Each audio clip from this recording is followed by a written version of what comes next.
Donc le Congo ne sortira pas de ces problèmes quand nous serons divisés. Mais quand nous serons unis, nous aurons une même pensée, nous avons un seul objectif à atteindre. Que l'histoire du Congo, ça sera écrit bien, ça s'écrivera par le peuple congolais.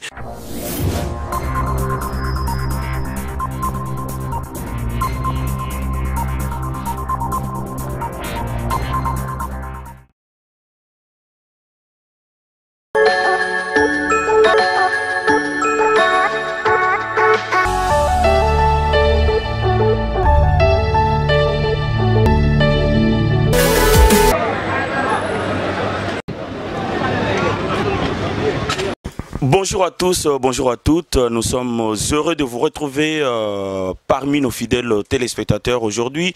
J'ai à mes côtés pour développer un thème, c'est celui de l'indépendance de la République démocratique du Congo. À mes côtés, j'ai l'homme de Dieu, Francis Lola, qui est là. Alors, il était l'un de ceux qui ont participé à cette fête. Alors, la question est de savoir comment ça s'est passé, homme de Dieu. Hier, nous étions là avec les hommes de Dieu et avec aussi notre président de la pastorale congolaise. Il y avait des intervenants, il y avait aussi l'apôtre Martin et puis la fille de fée, le premier président du Congo, Joseph Kasavubu. Et puis il y avait aussi des jeunes qui n'étaient pas là à l'époque de l'indépendance, donc ils ont pris aussi la parole. Nous avons parlé du Congo, Congo futur, nous avons essayé un peu d'énumérer plusieurs des choses qui vont de pair à l'évolution du Congo. Pourquoi pas aussi, nous avons parlé aussi de ce qui s'est passé à l'époque de l'indépendance. C'était tellement bien et puis je pense que partout dans le monde, là où se trouvaient des Congolais, chacun de nous a pu aussi prendre part de sa petite pierre qu'il pouvait mettre dans ce Congo futur que nous aimons tous et ça s'est bien passé. C'est par la grâce de Dieu, voilà. Alors le thème principal était l'anniversaire du Congo.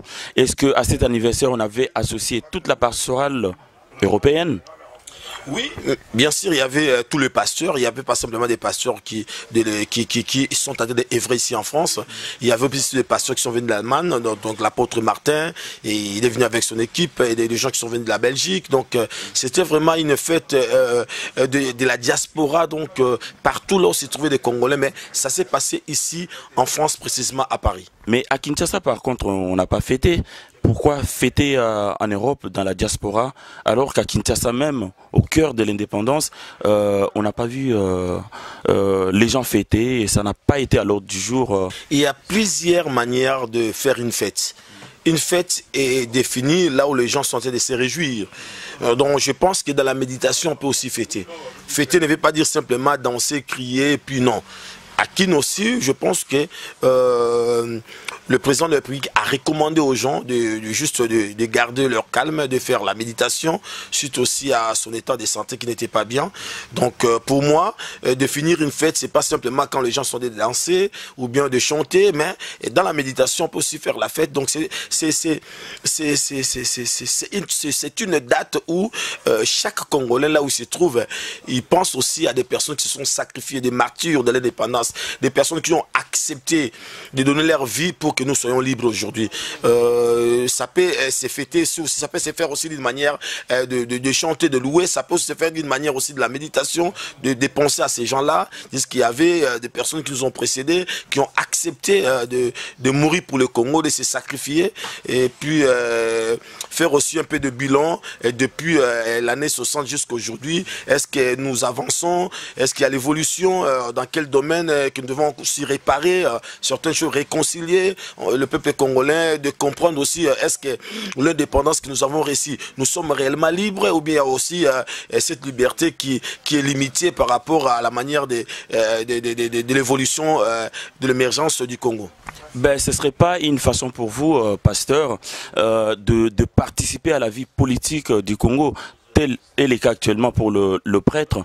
Non, à ma personne que je suis, je parle à mon nom, le pasteur Francis Lola est ambassadeur de la paix, je suis apolitique. Moi, je ne fais pas la politique, mais pourquoi pas aussi de contribuer. Il n'y a pas simplement des gens qui font la politique qui sont en train de contribuer. La Senco est là, ce sont des prêtres que je dois aussi beaucoup de respect à ces gens-là, mais ce ne sont pas des politiciens. Donc les hommes de Dieu sont appelés juste d'être au milieu du village, au-dessus de la mêlée, mais ne sont pas là pour faire la politique. Non, moi je ne peux pas faire la politique parce que je ne suis pas appelé à ça, mais s'il faut conseiller, orienter les deux partis qui ne s'attendent pas bien, comme on dit gauche et droite, nous sommes là au milieu pour chercher intérêt d'entente, une réconciliation, une voie de sortie pour la paix du peuple congolais. Alors il y avait la louange, il y avait l'adoration. Qui est-ce qui était invité pour célébrer cette fête avec vous? Et c'était le pasteur Marcel Mbongo qui était là, un homme de Dieu que Dieu a élevé aussi dans le domaine du chant. Donc c'est un chantre de l'Éternel qui a animé cette journée. Alors, pasteur, moi, ma question, on va vers la fin de notre émission. J'aimerais savoir ce que, aujourd'hui, je vais en profiter pendant que vous êtes là, vous n'êtes pas peut-être représentant de tous les pasteurs congolais, mais quelle est votre contribution au développement du Congo aujourd'hui, le pasteur évangélique? Notre apport dans l'ensemble, il ne faut pas oublier que l'église dite des réveils évangéliques a beaucoup contribué. À l'époque où l'église de réveil a commencé, nous avons trouvé des jeunes qu'on appelle des phasers. On avait trouvé aussi à cette époque-là des balados. Il y a un grand changement dans notre pays. Donc l'église dite des réveils a porté son apport dans l'histoire de notre pays. Et puis aujourd'hui, nous voyons que même si on dit qu'il y a plusieurs églises partout dans toute le riz de Kinshasa, il y a toujours des églises. Mais il n'y a pas d'école, il n'y a pas des entreprises, il n'y a pas de logements comme c'est le cas pour l'église catholique. Oui, mais parce que les églises dites des réveils, au niveau de l'organisation, au niveau de l'organigramme, donc on n'était pas subventionné. Mais aujourd'hui, je pense que des représentants de l'église dite des réveils sont subventionnés à partir de Kabila, le père qui a reconnu l'église du réveil, et comme aussi une église comme autant d'autres, comme l'église catholique et protestante, et maintenant nous sommes subventionnés. C'est à des personnes qui reçoivent cet argent, qui sont en train de percevoir auprès de l'État, qui sont censés aussi de faire aussi des œuvres pour montrer réellement que nous ne sommes pas là juste pour prêcher Jésus. On les voit tous dans les 4x4. Je suis mal placé parce que moi je suis en Europe, donc avoir une voiture, ce n'est pas être riche. Ici en Europe, c'est un moyen de transport. Quand on définit mais là, je parle des sections de l'autre côté, puisque ce sont eux qui reçoivent de l'argent du gouvernement. Non, mais j'ai dit parce qu'on est reconnu là-bas. Donc, l'argent là qu'ils sont en train de percevoir auprès du gouvernement, ils sont censés de les dispatcher et puis faire des œuvres qui va rester pour montrer que, oui, malgré que nous sommes venus un peu en retard, parce que l'église catholique déjà a commencé bien avant, mais nous pouvons aussi faire des sortes que les chrétiens d'aujourd'hui voient aussi l'œuvre de l'église du réveil. C'est-à-dire au niveau des écoles, je pense aussi, si je peux faire des citations, Mamou Lang, il a des écoles, il a des hôpitaux, et une banque aussi. Donc on a aussi certaines personnes qui cherchent aussi par leurs propres moyens d'évoluer pour montrer que nous ne sommes pas là juste pour soutirer de l'argent, pour quémander, pour faire endormir les gens, mais nous sommes appelés aussi, quand on dit l'église dite des réveils. Donc nous réveillons les gens dans tous les domaines de leur vie, de leur montrer qu'avec Jésus, vous pouvez travailler, avec Jésus, vous pouvez devenir des riches, avec Jésus, on peut voir aussi des écoles, même l'évangéliste de Kizamine avait aussi des écoles. Donc je ne sais pas, je suis mal placé, parce que je ne suis pas tout taquine, je ne sais pas ce que les autres sont de faire, mais dans l'ensemble, nous voyons que nous n'avons pas encore atteint ce que les gens attendent de nous pour montrer réellement que nous sommes en train de porter notre apport ou bien notre contribution au niveau de la population congolaise. Alors aujourd'hui, la pastorale congolaise en France ne rassemble pas tous les pasteurs congolais. Qu'est-ce qui se passe? Est-ce qu'il y en a qui pensent que il n'y a pas la vérité? Est-ce que ça ne se passerait pas comme il faudrait? Pourquoi ils sont encore hésitants au jour d'aujourd'hui? D'abord, il faut d'abord définir qui est un pasteur. Il y a plusieurs tendances. Donc, un pasteur, c'est une personne qui est appelée à paître, donc qui a des brebis avec lui. Donc, il y a des pasteurs protestants, il y a des pasteurs aussi baptistes, mais congolais. Il y a aussi des pasteurs presbytériens congolais. Donc, quand vous parlez de pasteur, vous voyez directement l'église du réveil. Non. Et donc, et chaque pasteur a aussi son affiliation. Il y a des pasteurs qui sont des protestants, qui sont affiliés avec l'église protestante. Il y a des pasteurs qui sont des évangéliques, des pasteurs qui sont des presbytériens. chrétienne, adventiste, on a pissé sur des pasteurs. S'adhérer dans un mouvement ou bien dans ce que nous appelons la pastorale congolaise, il faut que ces pasteurs-là puissent avoir sa conviction personnelle. On n'est pas là pour appeler tout le monde d'être là, mais je pense que dans l'ensemble, nous qui sommes dans la pastorale congolaise, dont nous ouvrons la porte est grandement ouverte pour des personnes qui veulent bien s'adhérer. Et puis, mais je crois que mutuellement, nous avons des respects. Mais si la personne va par rapport au point doctrinal, à des choses qui ne tiennent pas debout par rapport à sa conviction et à sa doctrine, qui ne veut pas s'adhérer, il y a des pasteurs de Bima qui ne s'adhèrent pas avec nous. Il y a des pasteurs aussi de Kimbangu qui ne s'adhèrent pas, mais ils sont appelés des pasteurs. Mais tous, vous êtes tous dans le même sac, c'est-à-dire que pour nous, il est pasteur, ben, comment ça se fait qu'il n'est pas dans la pastorale?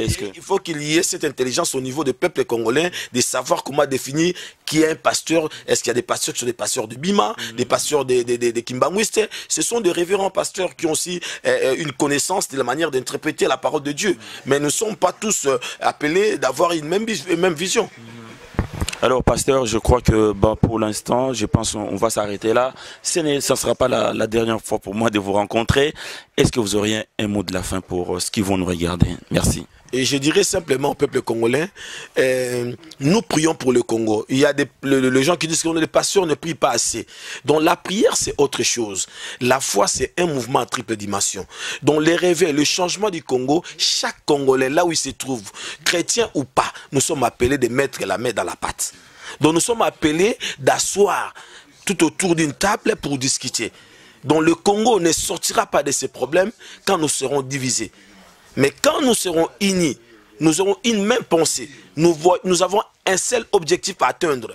Laisse-moi vous dire que le Congo aura réellement le changement que Lumumba avait promis. Que l'histoire du Congo, ça sera écrit bien, ça s'écrivera par le peuple congolais. Moi, je pense que le peuple congolais sont déjà dans la position d'écrire l'histoire du Congo. Ce n'est pas les Occidentaux. Il ne faut pas avoir toujours les décideurs ont dit. Oh non, nous devons nous-mêmes. Nous sommes autonomes et nous ne sommes pas là pour que nous puissions recevoir des injonctions et des Occidentaux, mais nous sommes appelés d'abord d'avoir cette unité-là, l'amour du prochain.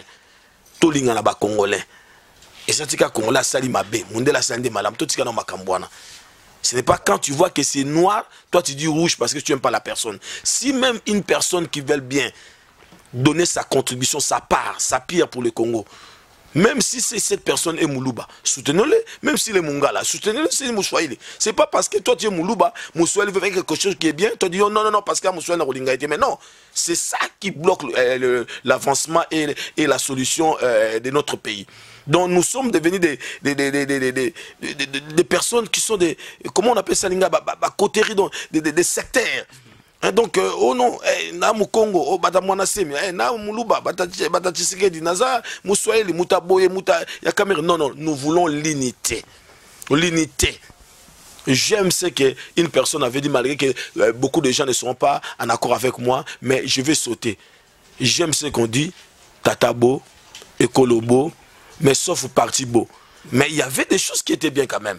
Na Tatabo, Parti Beau, Ekolobo. Donc, on peut être unis. Juste pour une conviction, un objectif à atteindre. Tobo inde parti moko. Mais tata toza moko, maman moko, lisanga moko. Mais parti ne toboyi. Parti parce que multipartisme, mais la démocratie, donc c'est quelque chose qu'on a déjà acquise, que personne ne peut encore nous arracher. Mais la démocratie, c'est pas ce qu'on appelle le libertinage. C'est pas bon. Donc moi je pense que ma petite apport que je pouvais apporter, ma petite pierre dans ce que je viens de dire, mais c'est d'abord l'unité, l'amour. Arrêtons de faire des longs discours et de démontrer que nous avons la connaissance plus que les autres, mais sans rien faire.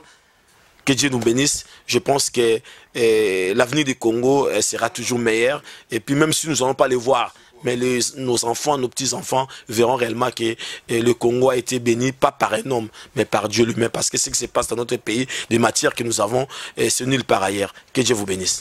Merci beaucoup pour nous avoir suivis. Merci, révérend pasteur Francis Lola. Et à très bientôt. Bye bye chez vous et à très bientôt aussi. Merci.